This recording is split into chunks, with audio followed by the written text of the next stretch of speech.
Well, I've just been not through bad weather, but through a water bomb, which happened here in the Northern Rivers, south of Brisbane.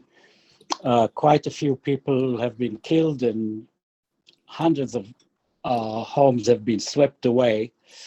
And the headline this morning is "Don't rebuild your houses, move away." Hmm. So basically, what we're dealing with is not anymore prevention, but some form of mitigation and some form of adjustment to climate change that is happening, not preventable, but is happening. So if you see 2 days, in 2 days, rain that was supposed to be a whole year's rain, you understand what climate change is about on a more personal level. Yeah. And it's very interesting to see how if people who were doubters who went through such an event are still doubting it. And that's a challenge now. If people are being told don't rebuild your houses, how a strategy of mitigation and coping with it and not Adaptation. preventing it, forget preventing it, it's happening now. So that's Yeah. my personal take from last And week. as well, there was an article a few weeks ago saying that I think from the UN report that's just come out, that Darwin, even with the 1.5 degrees increase that we were expecting in 2030 or 2040 or 2050, whenever it is, with 1.5 to 2 degrees, Darwin and the whole of the Northern Territory will be uninhabitable. So I think things are happening and change is being made.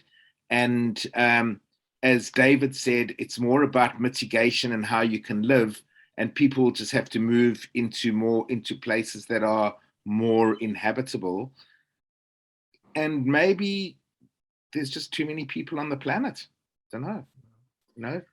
I think we need to figure out where we can actually live. I mean, the billions that we put into rebuilding New Orleans, for example, I think would have been well placed relocating people away from there because it's not meant to be lived in. Maybe that's the case. Yeah.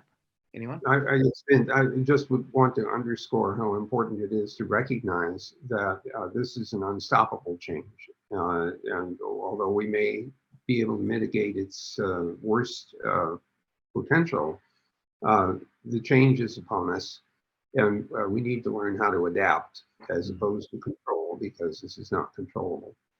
So everything you've been saying about moving away from the high-risk areas, whether it's water rise or heat, think about the places in India that are recording 40 degrees centigrade and more.